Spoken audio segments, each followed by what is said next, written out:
We're back at the line table with our opinion panelists. Earlier this week, the chair of the Albuquerque Police Oversight Board sent a letter to Mayor Berry and Police Chief Gordon Eden expressing concerns about changes in APD policy. APD is required to make reforms under an agreement with the Department of Justice, as you know.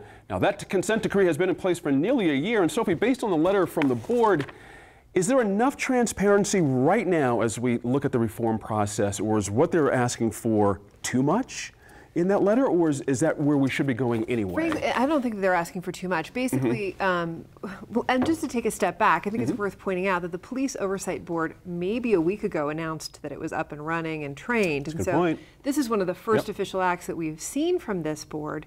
And right away they're saying, listen, we're supposed to be part of this process.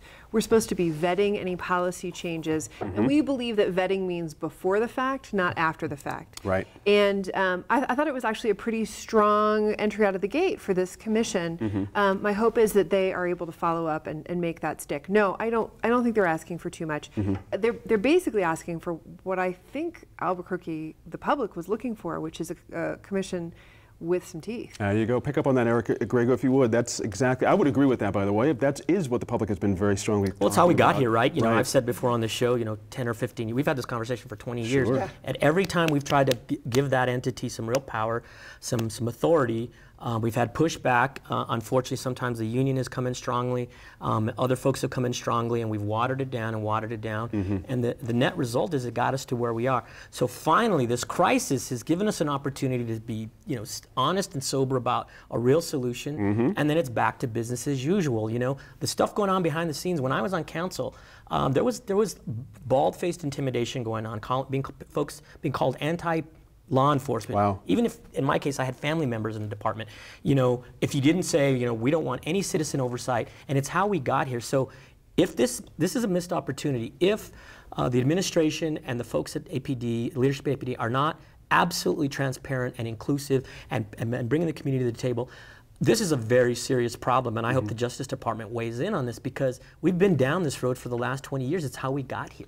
Exactly right. Please. I think this is really, this is really hurting the mayor. I mean, the mayor came forward and said, he started this whole thing off where he kind of let everybody believe he inherited this problem, but he was going to fix the problem.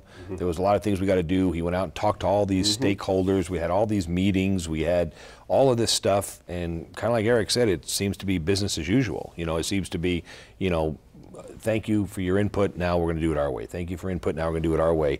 And I think it's going to hurt him. I think the mayor is really hurting himself if he has any plans for running for higher office, because I think there's a lot of stuff at Albuquerque that, the chickens have come home to roost. I mean, I think he's going to have to answer for it. And I don't think he's setting himself up to say, he's going to do what a lot of people on our side, the Republican side, want to do. Look, I'm tough on crime. I'm transparent. I'm, well, you had this opportunity, and where are you? You put together this commission, the DOJ came in, and he's kind of been all over the map. Conservatives were furious that he welcomed the DOJ. I mean, Republicans were like, what are you doing? No, we're going to work with him. And, so if you're going to work with them, then work with them. Don't work with them and a wink and a nod for the camera and then do something on the other side. So there's still time for him to fix it. I mean, I think he can step forward and say, look, misunderstanding, sorry about this, you're right, let's fix this, let's go on. And I hope that's what he does, because I think this APD issue is going to be what defines RJ's time as mayor. Not necessarily is it fair, but I think that's what's going to define him, and I think he has a chance to fix it. He just needs to step up and do it. Absolutely. Merritt, we're talking about things like use of force policies, serious stuff, not just, internal things that are, may or may not be in the public's best interest. This could not be more clear, like Senator Grego mentioned, that this is the fulcrum that the entire community was waiting to see functioning well, being well. Talk about the missed opportunity, like Dan mentioned. Is this something the mayor, or is it Gordon Eden, the chief, that should step out and say, no, we should back up and do exactly what we said we were going to do here? Who should be responsible here? Well, I think absolutely the police chief is an employee of the city, and the chief executive. I mean, I think they both need to. I mean, all the panelists made points I absolutely agree with. This panel, the Police Oversight Board, I think they've really done this right. They document, we're not ready to take civilian complaints. We need some training. We need to get organized. Give us some time. Okay, we're going to have an announcement. We're ready to go. Then here's the letter. Okay, this is what we expect of you. I think that's fantastic. They've set a very good tone. Yet, as Eric points out, this has been a cultural problem decades in the making. That's right. And Dan's point, you know, this administration has like, well, we inherited this. Well, they own it now. They own it now. So I think, though, there's going to be a huge challenge. Law enforcement is like the military. You know, the military works for guys in suits, but they want to keep all their stuff to themselves. Right. I mean, the whole public records request issue. I mean, that's not, I don't think, trying to stonewall the public. That's just a culture of, let's not tell that lawyer this. It'll hurt our case. APD Forward has come out in support of this idea as well. And again, I have to ask, it's almost the same question for the whole segment. It would seem to me if you're on the right side of this early and clearly as the administration, you would win a lot of points on this, a ton of points with the community. That's the opportunity I think Dan was articulating. This is a slam dunk, it seems to me. Well, I just think it's so unfortunate that this issue has defined not only Mayor Berry, but the city. The most publicity we've had over the last few years has been over this crisis.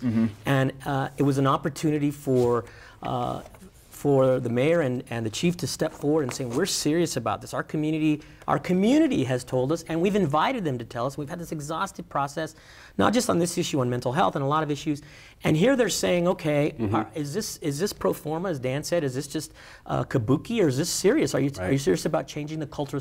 This is not about punishing any police officers. This is about changing the culture of a department that's been in need of cultural changes for years. That's right. And so, you know, this is about leadership, and I will be disappointed. I'm hopeful, like Dan is, that they will say, wait a minute, this was misconstrued. We absolutely want to hear this. We absolutely want to take the recommendations into account. People have done a lot of work, and let's do this as a community, not as a top-down sort of process, which is how we got here. That's right. Sophie, another thing sort of hovering over this, and I'm wondering if this is part of the situation.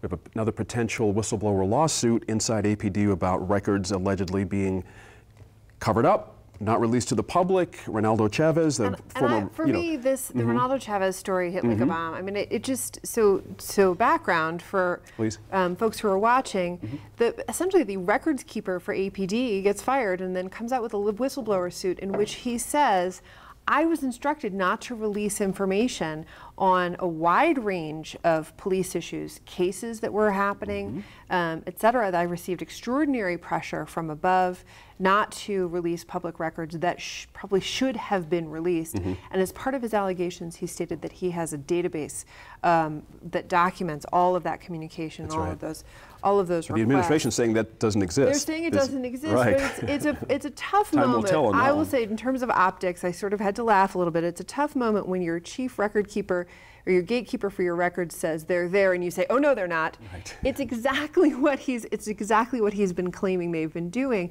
They need to find another way, I think, to address that issue, because at least in public perception, I don't think, "Oh no, it doesn't exist," doesn't fly given the allegations that are out there. Especially if it comes to light. But I think it highlights the internal problem with APD, like Eric's been talking about. This is not, this is not one bad issue. This is not something that happened. There is a systemic problem in the entire hierarchy of APD. It's from bottom up, top down. This is, whether it's the records clerk, the police on the streets, the DWIs, the sergeants, the fighting at bars, go through the list of things. There is this problem. And for some reason, this APD problem to mayors is like the UFOs to presidents. They all want to tell you about the UFOs. They become president. They're like, oh no, never a UFO, never a UFO. Everybody runs on fixing APD. They get elected mayor and they're like, we're going to fix APD. There's no problem at APD. Don't talk to me about APD. Got a new police chief. Sure. The answer is always the new police chief. Yeah. I just hope, I just think this is going to define R.J. Berry. I think there's still time. There's no doubt that I believe that the mayor has plans to run for something else. He says he's not running for mayor, leaves not much else but governor. I would not want to be traveling around the state of New Mexico telling people why I should be the governor of New Mexico when the DOJ is angry at me, the Citizen Advisory Board is angry at me, the APD situation is worse than it's ever been. And you're going to have constituents from around the state saying, I'm afraid to go to Albuquerque because of what I hear on the news. While you were mayor. So I think there's a real opportunity for him to step forward and show the leadership. But, Gene, you asked earlier, is it the police chief or the mayor? It's the mayor. Okay. The mayor is the guy. The buck stops here. He's the guy that was elected to be in charge. The police chief doesn't say, move over, mayor, let me take care of this. Sure. It's the mayor's job. Now, if the mayor wants to let the police chief go do it, he needs to direct him to go do it. Should they be shoulder to shoulder? I think they should be. I think they should show some, but I think they should have some people from the community there with them. They should have the Citizens Advisory Committee there. This community and the surrounding community is starving to know that APD is getting fixed. And I think this whistleblower suit shows that this problem permeates the entire department. Please. One comment on the, I agree heartily with Dan, but on the public records request, I've been a government spokesperson, I've been a national government spokesperson, I train government spokespeople. I'm going to give some free advice to every spokesperson in New Mexico. If something is available by Freedom of Information or public records request, just release it. Don't make them go through the process. Just give it to them. Right. You will have a much better outcome because the longer you go and the harder you make it, the more it seems you're trying to cover something up. Right. It's not policy. It's just buying time. So just put it out. How would you approach this whistleblower situation? What's the move for the administration there? Is there a way for them to get in front of that curve?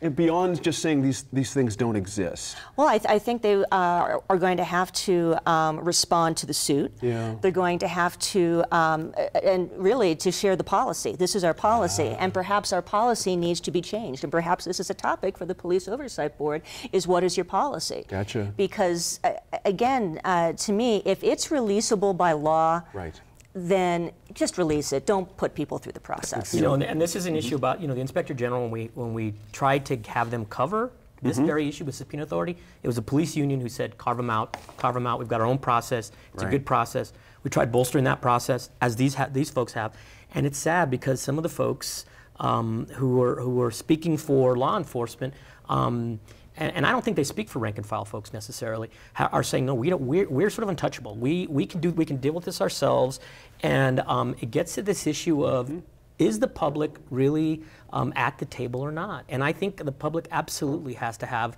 a real role in this. Otherwise, it's never going to be legitimate in the public's eyes. Yeah, there you go. Up next, we discuss a newly released energy plan for the state of New Mexico.